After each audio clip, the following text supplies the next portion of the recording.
बिस्मिल्लाहिर्रहमानिर्रहीम, अस्सलाम वालेकुम। Welcome back to my YouTube channel इट्साम्स बायोलॉजी। डियर स्टूडेंट्स, आज के इस वीडियो लेक्चर के अंदर हम डिस्कस करने जा रहे हैं सेल थ्योरी के बारे में।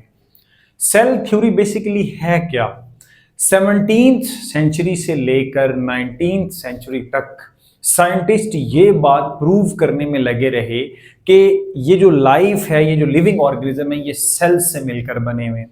और सेल जो है वो basic structural and functional unit of life है। इसके बारे में जब साइंटिस्ट ने शुरू से लेकर रॉबर्ट हुक से लेकर आज तक स्टिल जो भी काम हुआ है, इंशाल्लाह वो हम इसके अंदर डिस्कस करेंगे वन बाय वन। और सेल थ्योरी को कैसे तश्कील दिया गया, कैसे बनी, उसके बारे में डिस्कस करेंगे और उसके पॉइंट्स क्या हैं। 17th सेंचुरी के अंदर Robert Hooke was the first man who discovered the cell. इसने पहली दफा सेल को डिस्कवर किया। ओक ट्री जो है, इसने क्या किया, इसके तीनों स्ट्रक्चर्स को देखा। पहले इसने बार्क को देखा, उसके बाद इसने जनाब इसकी स्टेम को देखा, उसके बाद इसने इसकी रूट को देखा और खुद माइक्रोस्कोप बना के उसकी मदद से देखा। एंड ही ऑब्जर्व्ड इन 1665 कुछ चैम्बर लाइक स्ट्रक्चर्स हैं, जैसे ये आपको दिख रहे हैं, चैम्बर्स लाइक स्ट्रक्चर हैं। इसने कहा कि ये सारे का सारा जो स्ट्रक्चर है, चाहे वो स्टेम है, चाहे वो रूट है, चाहे वो बार्क है, वो सारे का सारा इन चैम्बर्स से मिलकर बना हुआ है। हनी कॉम्ब लाइक ये देखने को मिलते थे। And he name them cellulae. ठीक है, उसने इसको नाम दिया सेलुलाई का कि ये ही वो स्ट्रक्चर हैं बेसिकली जो कहीं ना कहीं लिविंग ऑर्गेनिज्म को बनाने में हेल्प आउट करेंगे। लेकिन उस टाइम चूंकि इतनी एडवांस्ड टेक्नोलॉजी नहीं थी, तो जो इंफॉर्मेशन वो दे सकता था उसने दी। बट लेटर ऑन आपको पता है, जब कोई साइंटिस्ट अपनी डिस्कवरी के बारे में बताता तो फिर बाकी सारे साइंटिस्ट उसके पीछे लग जाते हैं और न्यू न्यू डिस्कवरीज होती हैं। बायोलॉजिकल मेथड में आपने पढ़ा होगा। उसके बाद 1673 के अंदर जो है एंटोन वैन लीवनहुक जो है, इसने क्या किया, पॉन्ड का पानी लिया। ठीक है ना, जो पॉन्ड्स होती हैं उसके अंदर इसने वाटर को देखा और वाटर को जब इसने अपनी हैंडमेड या सेल्फ मेड माइक्रोस्कोप की मदद से देखा जो सिंपल ग्लासेस पर मुश्तमिल थी। And he observed some creature in that water. उस पानी के अंदर इसने बारीक बारीक छोटे छोटे माइक्रोस्कोपिक ऑर्गेनिजम्स को देखा। ठीक है, और ही नेम देम एनिमल्क्यूल्स। उसने कहा ये कुछ ऐसे मॉलिक्यूल्स हैं जो एनिमल्स की तरह क्या करते हैं, मूव करते हैं। तो एनिमल्क्यूल्स। एंटोन वैन लीवनहुक माइक्रोबायोलॉजी के बारे में जब भी आप पढ़ेंगे तो सबसे पहले नाम जो है एंटोन वैन लीवनहुक का आएगा। And he observe that such kind of organism like paramecium हो सकता है, यूग्लिना हो सकता है, अमीबा लाइक हो सकता है। उसके बाद हमारे पास नेक्स्ट जो है, इसने तो वायरस के ऊपर भी बहुत काम किया था ना एंटोन वैन लीवनहुक ने। उसके बाद आपके पास आते हैं 19th सेंचुरी अब शुरू हो गई है। 1809 के अंदर लेमार्क वो आते हैं और वो क्या करते हैं, वो कहते हैं कि प्लांट्स और एनिमल्स जो हैं वो एक ही तरह के स्ट्रक्चर से मिलकर बने हुए हैं। एक तरह से जो उनके फंडामेंटल पार्टिकल्स है, आप कह सकते हैं फंडामेंटल सब यूनिट्स कह सकते हैं, वो बेसिकली सेल्स थे। तो इसने एनिमल और प्लांट सेल्स को पैरेलल जो है ना वो स्टडी किया और इसकी स्टडी के बाद इसने ये कंक्लूड किया कि ये तकरीबन जितने भी मैंने ऑर्गेनिज्म देखे हैं वो सारे के सारे किन से मिलकर बने हुए, सेल से मिलकर बने हुए। उसके बाद 1831 के अंदर रॉबर्ट ब्राउन। जब भी ब्राउन का नाम आता है तो हमारे में न्यूक्लियस आ जाता है, क्योंकि न्यूक्लियस भी जो है ना वो ब्राउन ही होता है एक तरह का। ठीक है, डार्कली स्टेन्ड होता है ना। तो रॉबर्ट ब्राउन ने फर्स्ट टाइम सेक्स जो है इसके अंदर सेल के अंदर न्यूक्लियस को जो है वो डिस्कवर किया। नेक्स्ट हमारे पास आता है स्टूडेंट्स 1838 के अंदर जो है श्लिडन, माल्थुस श्लिडन जो है, इसने क्या किया, प्लांट सेल को बाकायदा तौर पर, जो प्लांट का सेल है इसको डिस्कवर किया, इसके बारे में बताया, इसके स्ट्रक्चर्स के बारे में बताया। और फिर तकरीबन 1 साल के बाद थ्योडर श्वान आ जाते हैं जिन्होंने एनिमल्स के सेल के बारे में हमें बताया। ठीक है, एनिमल सेल को किसने डिस्कवर किया प्रॉपर, थ्योडर श्वान ने। और फिर प्लांट सेल के बारे में कौन बताता है, जो माल्थुस श्लिडन हमें बताते हैं। तो ये थी ओवरऑल हिस्ट्री यहाँ तक कि सेल्स का जो स्ट्रक्चर जो है वो यहाँ तक देख लिया गया वेरी इनिशियल स्टेज से। उसके बाद हमारे पास आते हैं जनाब रुडोल्फ विर्चू। रुडोल्फ विर्चू कहते हैं ओमिनस सेलुला ई सेलुला, यानी कि जो न्यू सेल्स हैं वो पुराने सेल्स से आते हैं। न्यू सेल्स जो है वो जो आते हैं बेसिकली वो कहाँ से आते हैं, प्री एग्जिस्टिंग सेल से आते हैं, यानी कि पुराने सेल्स डिवाइड करते हैं तो नए सेल्स बनते हैं। उसके बाद हमारे पास आते हैं लुईस पास्चर। लुईस पास्चर इनसे पहले थे, रुडोल्फ विर्चू से पहले थे। And he performed a lot of experiments इन्होंने इतने एक एक्सपेरिमेंट किए, इन्होंने ए बायोजेनेसिस का जो था ना, एक थ्योरी थी या एक नजरिया जो था, उसको रद्द कर दिया। कैसे? लोग उस टाइम समझते थे कि जो नॉन लिविंग थिंग्स होती हैं वो जो है वो लिविंग थिंग्स में कन्वर्ट हो जाती हैं, ठीक है। तो इसने कहा नहीं, बेसिकली ये बायोजेनेसिस जो है ये वाला प्रोसेस नहीं है।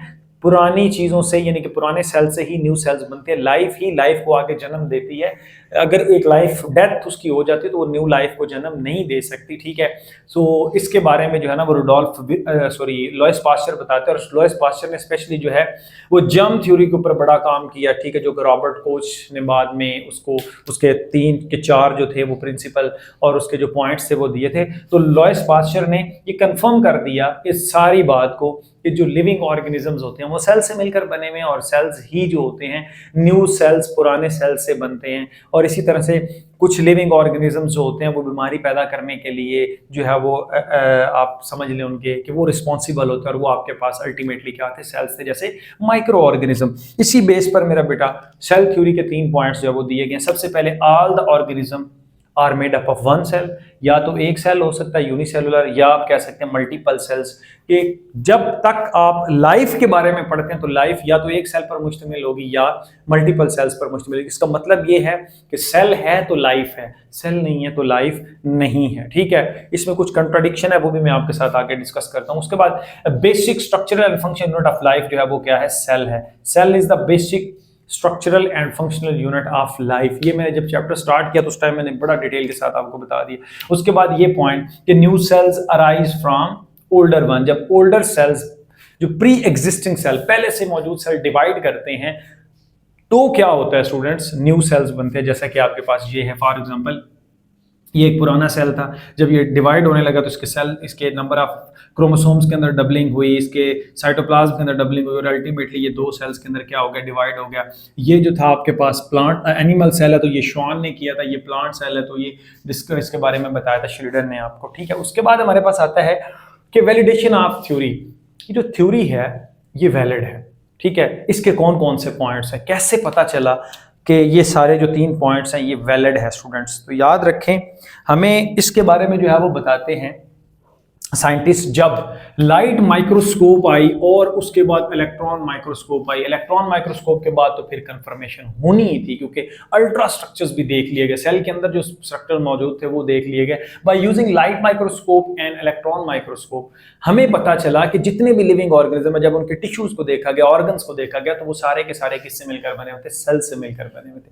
तो एक बात तो समझ आ गई। फिर स्टूडेंट्स से जो मैंने पिछले लेक्चर में आंखों के अंदर मौजूद रॉड एंड कोन सेल्स की बात की है, ये वो सेल्स हैं जो लाइट को डिटेक्ट करते हैं, जो इमेज बनाने में हेल्प करते हैं। तो इसी तरह से बाकी ओलिफैक्टरी सेल्स थे, नर्व्स थी, इनके बारे में अल्टीमेटली जो वो इलेक्ट्रॉन माइक्रोस्कोप से पता चला, और ये बात कंफर्म होगी कि ये पॉइंट तो ठीक है कि सारे के सारे लिविंग ऑर्गेनिज्म किससे मिलकर बने हुए? सेल से मिलकर बने हुए। उसके बाद लाइव इमेजिंग, जब सेल को डिवाइड होते लाइव देखा गया और उसकी जेनेटिक स्टडीज को देखा गया कि एक सेल जब डिवाइड होता है तो वो इंफॉर्मेशन आगे ट्रांसफर करता है, ठीक है। तो एक बात पता चली कि प्री एग्जिस्टिंग सेल, जो पहले से मौजूद सेल्स थे, वो ही क्या करते हैं? न्यू सेल्स को जन्म देते हैं, और उनका जेनेटिक मेकअप, जीन्स उनके क्या रहते हैं? सेम रहते हैं। थोड़ी बहुत चेंजेस आती हैं, शफलिंग होती है। जैसे अगर मैं ह्यूमंस की बात करूं तो ह्यूमंस का जीन 99.9% क्या है? सेम है। जीनोम ह्यूमन का, हमारे जीन सेम है, सीक्वेंस सेम है, 0.1 का डिफरेंस, और ये बहुत ज्यादा डिफरेंस होता है। उसके बाद डीएनए का सीक्वेंस देखा गया। यही बात, sequencing of DNA, sequencing of gene, ये हमें बताती है कि जब सेल जो है वो डिवाइड होने लगता है, ये जब सेल डिवाइड होता है तो वो इंफॉर्मेशन को क्या कर लेता है? डबल कर लेता है। वो जीन्स डबल हो जाते हैं, क्रोमोसोम डबल हो जाते हैं, और ये जो सीक्वेंसिंग ऑफ जीन है, इसी ने बताया कि ये जीन सेल डिवीजन में हेल्प करते हैं। इस जीन ने ये एंजाइम बनवाना है, इस जीन ने ये एंजाइम बनवाना है, इसने आरएनए पॉलीमरेज बनवाना है, इसने डीएनए पॉलीमरेज बनाना है, इसने हेलिकेज बनाना है, इसने गायरेज बनाना है। ये जो डीएनए की सीक्वेंसिंग है, प्लस इसने ये बताया कि ये पेरेंटल सेल और इसमें ये चेंजिंग आई है, तो ये नया जो है वो सेल बना है। और ये चेंजिंग क्यों आई है? क्रॉसिंग ओवर के दौरान आई है, कोई म्यूटेशन हो सकती है, कौन सी चेंजेस आई हैं, ये तमाम तर इंफॉर्मेशन हमें कौन देता है? डीएनए सीक्वेंस देता है। और इसने भी प्रूव किया कि पुराने सेल से ही न्यू सेल्स बनते हैं। नेक्स्ट, एक्सपेरिमेंटल वैल्यूज को देखा जाता है। जब भी हम बायो की बात करते हैं तो एक्सपेरिमेंट पहले नंबर पर आते हैं। बायोटेक्नोलॉजी के अंदर इतने कुछ ज्यादा एक्सपेरिमेंट किए गए हैं जैसा कि टूटी पोटेंसी से क्या मुराद है? टिश्यू कल्चर, एक छोटा सा प्लांट का बड लिया,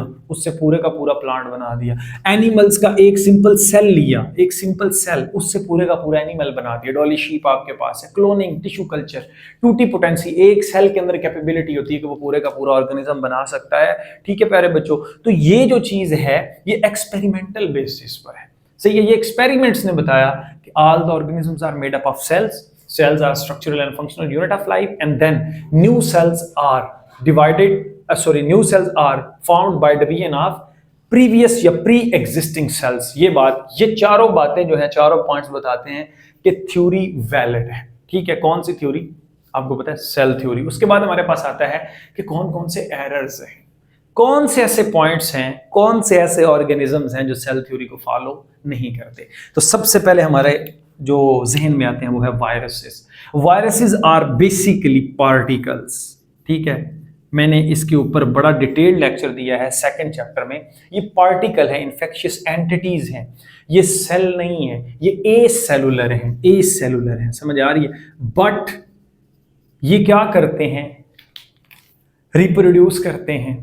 ये क्या करते हैं? डिजीज काज करते हैं। ये क्या करते हैं? इनका डीएनए इनके पास होता है, इनके पास आरएनए होता है, इनके पास प्रोटीन्स होती हैं। ये एक जगह से दूसरी जगह जानदारों के अंदर डिजीजेस पैदा करते हैं, बीमारियां पैदा करते हैं, जैसे एड्स है, कोविड है। लेकिन जैसे ही ये ऑर्गेनिज्म की बॉडी के बाहर, यानी कि होस्ट की बॉडी के बाहर होते हैं, तो ये क्रिस्टलाइज फॉर्म में आ जाते हैं। तो ये स्टूडेंट्स बॉर्डर लाइन पर हैं, ना हम इनको लिविंग कह सकते हैं ना नॉन लिविंग कह सकते हैं। तो ये बॉर्डर लाइन पर एग्जिस्ट कर रहे हैं। ठीक है, उसके बाद हमारे पास आते हैं कि इसमें फिर मजीद आगे प्रियन और विरियाइड्स हैं। ये इन्फेक्शियस प्रोटीन, सिर्फ एक प्रोटीन है जो इन्फेक्शन काज कर रही है, ये विरियाइड है। ये सिर्फ आरएनए है जो क्या कर रहा है, हेपेटाइटिस डी वायरस जैसे डेल्टा वायरस, ये बीमारी पैदा कर रहा है। सिर्फ आरएनए का एक टुकड़ा है, उसके पास इंफॉर्मेशन मौजूद है, बट इनके पास डीएनए मौजूद है। स्टूडेंट्स याद रखिएगा, और जिस चीज के पास डीएनए मौजूद होता है वो रेप्लिकेट कर सकती है, ये बात याद रख लें। उसके बाद हमारे पास नेक्स्ट आता है माइटोकॉन्ड्रिया एंड क्लोरोप्लास्ट। वही बात,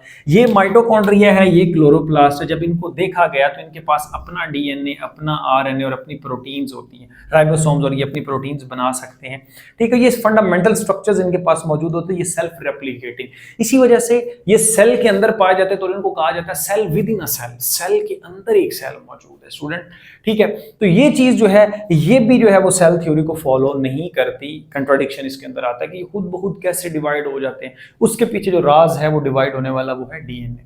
ठीक है, इनका डीएनए इनके पास मौजूद होता है। और फिर कुछ इसमें जब हम उसको फर्दर स्टडीज पे जाते हैं तो हम कहते हैं कि ये कंट्राडिक्टरी स्ट्रक्चर है। बेसिकली एवोल्यूशन हमें बताती है कि ये एंडोसिम्बायोसिस थ्योरी के थ्रू जो है ना, वो एक प्रोकैरियोटिक सेल के अंदर एंटर हुए और फिर ये उसके लिए फूड बनाता है, इसको पावर हाउस ऑफ सेल कहते हैं। ये जो है ये एटीपी बनाता है और ये फूड उसकी फॉर्म में बनाता है, ग्लूकोज की फॉर्म में, ऑटोट्रॉफिक उसको करता है। उसके बाद सिनोसिटिक हाइफी, अगर आप फंजाई की बात करते हैं तो फंजाई में कुछ ऐसे स्ट्रक्चर्स देखने गए, राइजोपस वगैरह के अंदर, आई थिंक सो, मुझे अब एग्जैक्ट, हाँ राइजोपस, कुछ ऐसे स्ट्रक्चर देखे गए हैं जिसमें सारे के सारे सेल्स आपस में एग्रीगेट होके एक पूरे का पूरा हाइफी बनाते हैं, एक स्ट्रक्चर बनाते हैं जिसमें सिनोसिटिक कंडीशन होती है। सिनोसिटिक कंडीशन से मुराद सारे न्यूक्लियस एक ही हाइफी के अंदर मौजूद होते हैं।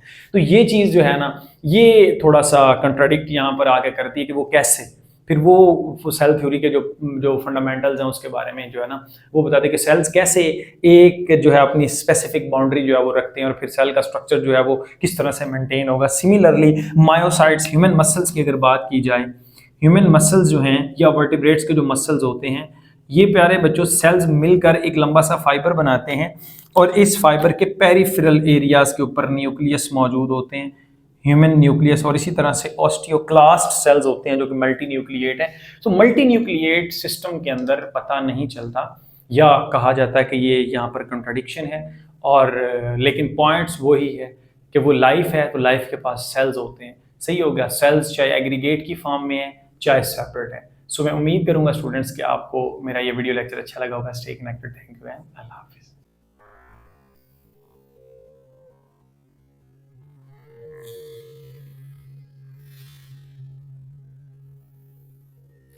Oh.